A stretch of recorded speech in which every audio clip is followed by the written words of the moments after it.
Guys. അപ്പം നമ്മൾ രാവിലെ തന്നെ പള്ളിയെല്ലാം പോയി നിസ്കാരം എല്ലാം കഴിഞ്ഞ് നമ്മൾ തിരിച്ചു വന്നു ഗൈസ്. പിന്നെ കിടന്ന് ഫസ്റ്റായിട്ട് ഉറങ്ങി. വൈകുന്നേരം ഫുഡ് കഴിക്കാന്ന് പറഞ്ഞപ്പോൾ അവൻ്റെ ഒരു സന്തോഷങ്ങൾ കാണുന്നില്ല ഗൈസ്. വളി വിട്ട് വന്നതാ, നാട്ടുകാരെ പറയിപ്പിച്ച് വളി വിട്ട് വന്നതാ, നൊറട്ട് കൂടെ പോക്കുവിട്ട് വളി വിട്ട് വന്ന. ഞങ്ങൾ അവിടെ നേരെ ചെന്ന് തുർക്കിയിലാണ് ഗൈസ്. പിന്നെ എല്ലാവരും മെനു എടുത്ത് ഓർഡർ ചെയ്യുന്ന തിരക്കിലായി.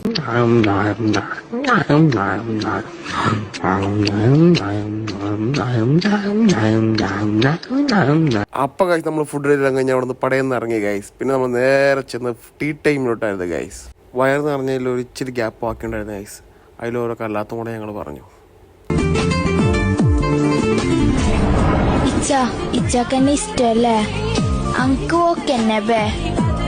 അപ്പൊ ഞങ്ങൾ ജ്യൂസും കുടിച്ച് റൂമിലേക്ക് ഗൈസ്. ഞാൻ തുടക്കക്കാരനായതുകൊണ്ട് തന്നെ എനിക്ക് എത്ര റേറ്റ് വാങ്ങണ്ടേന്നൊന്നും അറിയില്ലായിരുന്നു. പിന്നെ അവര് തന്നെ ഇങ്ങോട്ട് പറഞ്ഞ് ചിലര് 100 പറയുമ്പോ 200 ഇട്ട് തരും. എന്താണ് ബ്രോ 100 ഒരു 200 അങ്ങ്. അപ്പൊ ഞങ്ങൾ റൂമിലെത്തി ഗൈസ്. ഒരു നാട്ടിൽ പോവാണ്. അവനോടുള്ള പണി അവിടെ കണ്ടുകൊണ്ടിരിക്കുന്നത്. അപ്പോൾ ഇന്നത്തെ റോള്. Tata bye bye.